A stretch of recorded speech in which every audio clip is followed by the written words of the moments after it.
Today we are in my main account, we're currently in Grandmasters. I wanted to do something a bit more educational towards the Aigilo side, simply to show you that all the things that we apply in low elo can also be applied in Aig.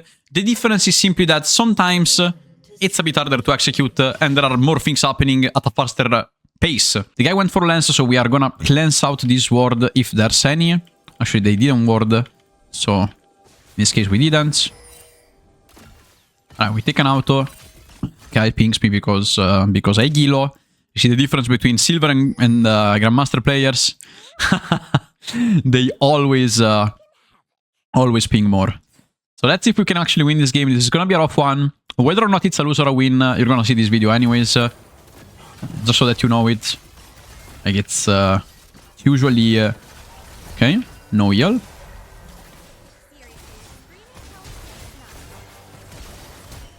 No flash. He has to flash, but he has no flash. Okay, both things are true. Actually went decently well. See, we fight a lot in Aigilo. There's a lot of pings happening right away, but I mean, they didn't go that bad. Junglers, if junglers are both like puffing bot lane, that's interesting. I want to see what happens eventually here. We could even die, honestly. Like, it's really easy to actually die here, but both things are true also for them. Because both junglers are puffing bot lane, probably. I'm just guessing. I'm not saying that it's like this. The enemy Jhin went for Dawn and Selm. That's why we didn't kill him. Imagine that if he didn't go for that, he probably wouldn't have died. Okay, so we got him. In the end, he dies. I remember that he had no barrier. That's why I went full in on that. If he had barrier, I probably wouldn't have played that fast, right? I would have played slightly slower. But I mean, I knew that he had no barrier, so we were kind of fine. I wouldn't try to unshop this wave simply because we don't know where the enemy jungler is. So sadly, this guy will manage to keep the Fritz here, which is something that, again, from a low elo side of the game, maybe you don't see it, but Aigilo players, they will do it. And rightfully, they get an advantage in this way. I would prefer getting refillable potions, but I gotta run towards lane. We gotta uncrush this wave. Luckily, and maybe for some kind of miracle, our jungler is bot lane, so... in the end, I do believe that this guy's not even able to keep the Fritz, like it's actually crashing. I still lost a 6 minion wave, which is a bit annoying, of course. But put it in this way, we have Lulu Jinx and we actually won the early, sort of. We're gonna ping that the Bard is roaming. Usually Bard looks for a mid lane gank in this context. Or even topside, both things could happen. You simply wanna ping it out. Or you can also look for a portal here to then pick off with Naafiri. We don't see Naafiri contesting there. Now we see her. We did manage to get it. And if we manage to get it, we don't even have to fight. Like, we're pretty happy about what is going on right now. I'm gonna play the Chinese Jinx Sabris build that you guys already know. I already featured this build a few times in the channel. So I hope that you're enjoying it and some people are playing it out. It's a really wonderful build. Actually, I enjoy it a lot. I think that it's a really good build to climb up with, especially for low elo. That's why I'm showcasing this one. I'm also really good at playing her. And that's the main reason we are playing it in Aigilo. My support is playing kind of poorly every time, pinging me off, but I mean, the truth is that this guy is playing really bad, which is completely fine. Sometimes you're gonna find supports which are not that good. They play a bit too deep, they just take random fights. Also, our jungler was topside, so it made kind of like zero sense to... oh my Christ. I wouldn't base here, mainly for the reason that even if I base, we were fighting topside. There's not much that I could have done basically anyways. I could have bought a Dirk, but I want also boots if I can, which is 600 gold, at least. I could... I can take that. Wanna W that? That lands? That's so unfortunate, by the way. That lands sadly, but it still doesn't matter. It was just like a really, really weird Q if you ask me. Usually that should never land. But hey, it's League of Legends in the end. My support is roaming to the other side. I think it's really hard to leave here. The guy did a really good job, that's my fault. I wasn't thinking actively of that, that's my fault. Sometimes it happens, you know, like it's something that I have to actually think about. The roaming million of my support didn't make much sense. I feel like we're playing with some kind of like field support this game. So this is gonna be a bit harder than like average games. What I'm telling you is, don't worry about that, like really. You're gonna have usually bad supports. But when you play a champion that hyperscales you gotta play the game, right? Like, you gotta play it and you're like, whatever. I mean, my support is shit. He's pinging like shit. You can easily, easily block this guy, mute him, whatever you want. It's my main advice, so especially when you find this type of people that don't seem to be, like, really cooperative. They just ping you every single time instead of helping you. That's my main advice. Just, again, don't take it seriously. Just block right away so that you're gonna have a better experience of ranking up. Come towards here, and we look for Drake. I want to look for Drake. We have the push, which eventually should lead to this Drake being taken. Despite us having the push, they could actually still look for it with Bard some way. I don't think so, but they might. They probably won't. Drake is ours. Let's go. So we got the first Drake of the game. There's... oh, quite interesting. There might be actually some decent soul this game, I hope. I hope there's gonna be some kind of, like, decent soul, because usually I'm quite unlucky. I always take really bad souls. So I would love to see a decent soul sometimes when I want to especially play for it. Alright, there's bards. This guy's, oh my god, this guy's positioning is so scary every time. This guy's positioning is quite scary every single time. Ooh. I did a mistake again. Am I dead? Holy fuck, I almost died because of it. That's crazy. I got a base. I'm gonna lose a huge wave here. I feel like this rule is playing so bad, by the way. This is not helping me out a lot, but that's still fine. We're gonna lose this wave. And keep it cool, guys. Doesn't really matter. I still made a mistake regardless. That Q was really good by Bards. Nothing to say about it. So we lost a shit ton of wave. Whatever. It's okay. We're gonna have level 6. The important thing is that we remember that we have level 6 delayed. And that Bard can roam mid lane and top side, so we ping it again. The guy's still bot side, so we're still fine. But they have level 6 advantage for sure. These guys are already 6. I'm quite late compared to them. Don't know also where Sylas is. Now we see him, so they can't dive. Okay, they can't dive. We're surely behind compared to, like, an average lane. But we'll also scale so much more compared to them. Their comp is a peak comp. Our comp is a ultra hyper carry comp with Vayne Jinx, so if we reach a certain point in the late game where we have a shit ton of damage, we should be winning anyways. That's what I want you to focus on. Don't focus in the laning phase too much, especially when you see such drafts. You should always think, okay, I just have to, like, do the bare minimum, not lose ultra hard, and you might still win this game, right? So we're heavily gonna check for rockets in the meanwhile. Our mid lane is also doing some sort of decent work. Jungler is ahead in CS. And we call again the Bard missing. What I hate about Aguilo, guys, especially if you are a master around, if you play against Bard, always ping the Bard missing. This champ is so annoying to play against. Okay. Still, I don't think I can kill him with rockets. That was quite scary. I should have looked for the plate in the meanwhile. Was a bit hard, but I should have done it. Oh, this guy's not dying. Good job, man. Not dying yet. Now, this guy has boots, which is a bit annoying.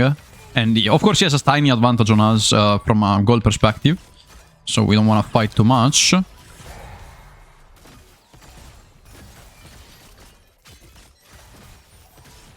Okay, he looks for heavy trade because he wants to ult after that. And I am also solo lane because my Lulu is playing bad. You usually don't want to trade here if you can. I tried to trade without taking too much damage. But you shouldn't even trade in this context. Because the guy can just, like, ult you right after. And in the current situation, I'm kind of cooked. If you want to know my position. I'll just go back. I think that they are probably looking for a dive on me. Because you see they aren't contesting top side objective. So a good ADC here bases. A good ADC here bases. A bad ADC here dies and gets dived. You know, so you don't want to get doved for no reason.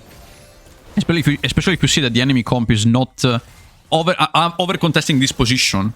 You see that they aren't contesting this position. So that means that they are looking like Nafir is entering this position, Bard is entering this position, and they are simply playing here. They could still be playing here, so I gotta play for another wave. I know, guys, it's awful. Like, it's actually a depressing thing. Now we see the Bard, so we can enter this position. That's how we play this game. So we and I, we still lost a lot of waves, sadly. But that's like the right way of playing this game, right? It's just losing, but for a reason. Let's say losing lead, but for a reason.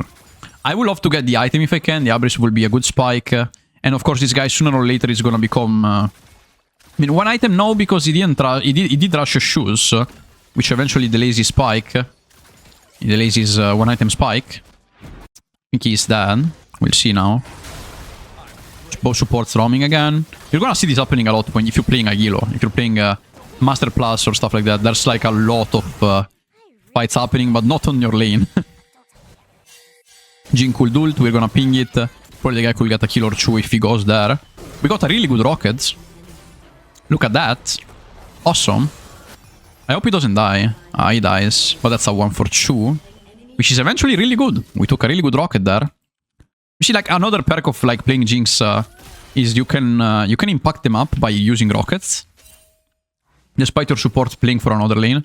It's one of the perks that I love the most. So you have to have a really good camera movement when it comes to that. You don't have to not watch them up. Like, you gotta learn a lot of things before playing Jinx well. I feel like there's a tiny, like a huge difference between a good Jinx and a bad Jinx. I feel like some people say, yeah, that's a really easy charm to execute.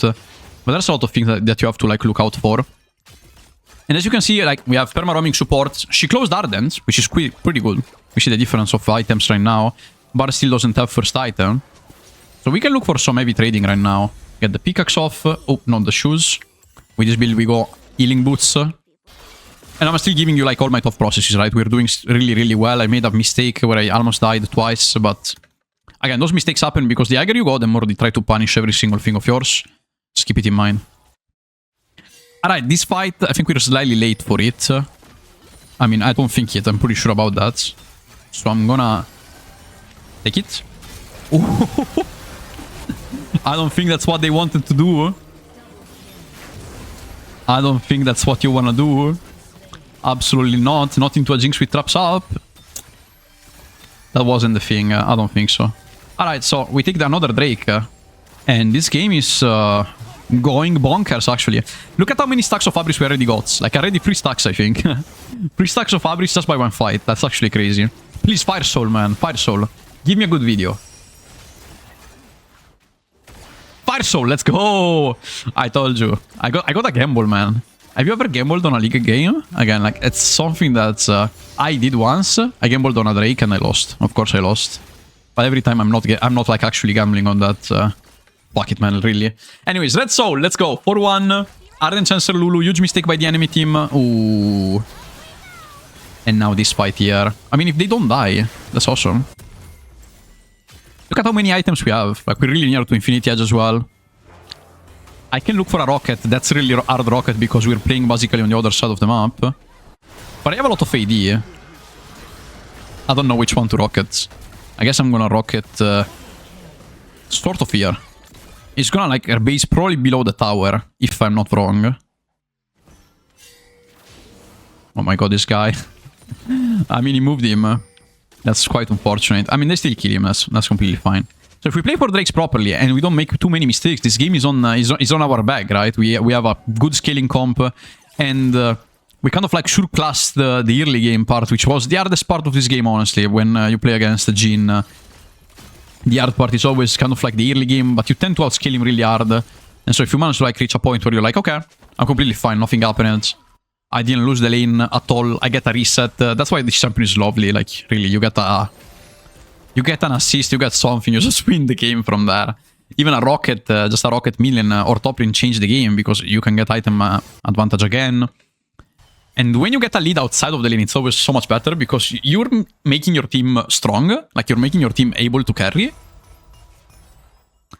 And that's just like really, really good, really. Oh, anyways, I didn't have the light on. Give me a second. We're gonna put it on now. Right. My head was a bit off, probably.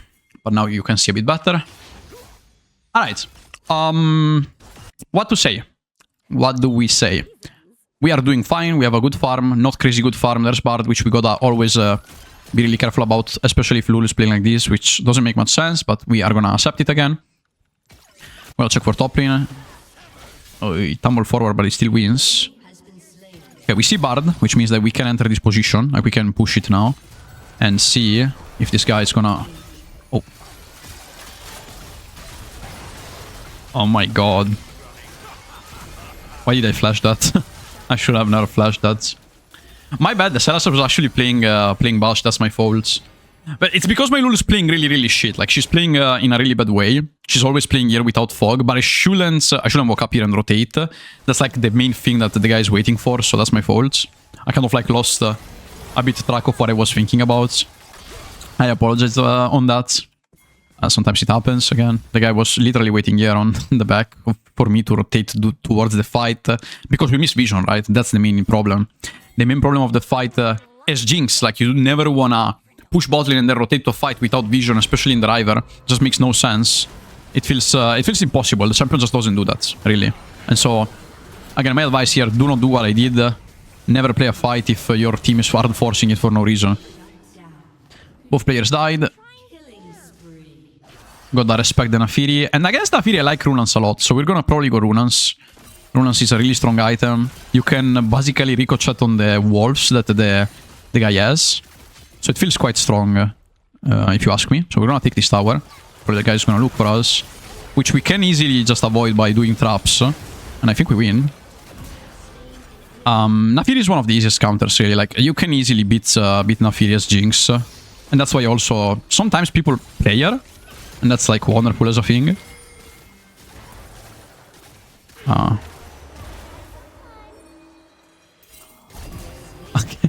I mean, I shouldn't have barrier reds. The guy went for me, but he dies, so we got another kill. Jhin wasn't there, that's why I pushed here. If Jhin was bot side and he had the ultimate up, there would have been a problem if he was mid lane. He could have had ult, so I could never push here. But I mean, Bard does not kill me there. Absolutely not. I don't think he will have killed me, honestly. So we take the gamble there. Zial, let's go mid lane. We take Runans, as we said, because Wolves against Naafiri. Remember, you're a huge counter of Naafiri, so you can just place traps down and... Yeah, that's a wonderful game. Wonderful game. We are teaching at a really high level. I hope you're enjoying it, guys, and you're learning something new. The build is bonkers. I love this build. And if we win this game, we are around 1k600 LP, which is still Grandmasters. Let's see how much we can do. Rotating in general as Jinx is really bad. So what I'm gonna do is rocket this position. Okay. Rocket this position, get the reset, and now we just simply go for Drake. We have the third Drake. If we play it out, my jungler is going bonkers. Really good. My Vayne is going bonkers. Everyone is just going crazy well this game. And we're just gonna take the Drake. I don't know why my team was so slow on this. Like, the fact that I needed to do it almost by myself is funny.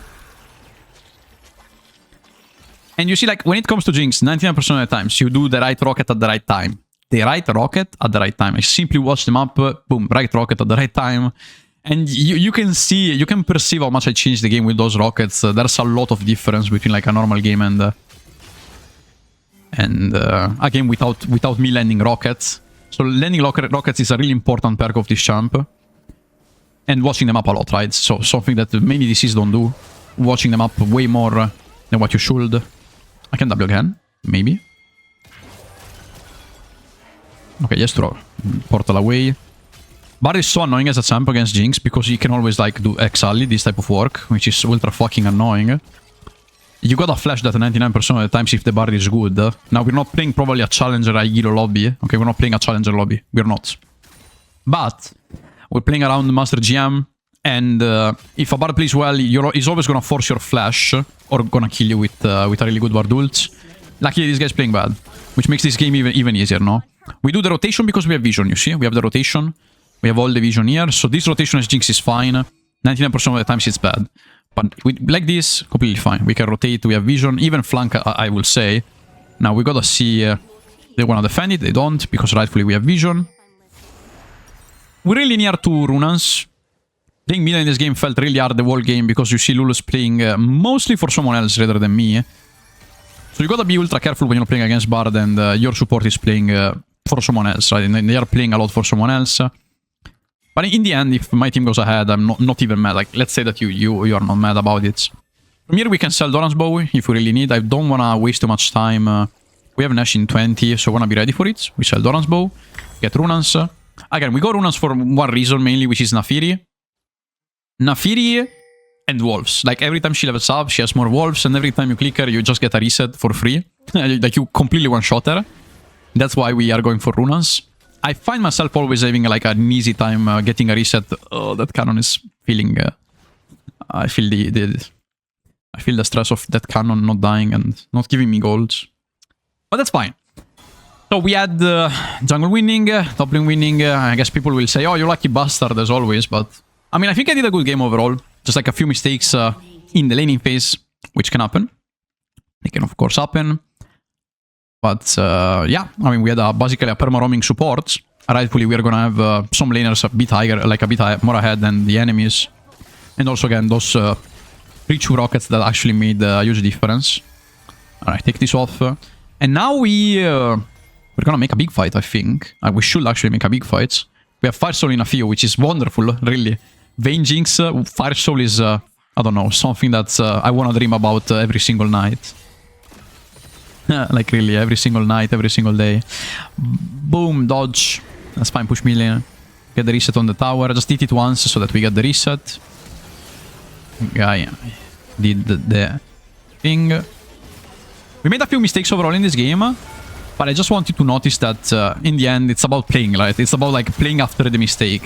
When you're playing Aguilo, it's not even about like playing perfect. Playing perfect is almost impossible most of the times. But we can try to respect as much as we can and then get an advantage out of it, pretty much. Can this tower die? Okay. So in this case, we played mostly weak side this game, mostly.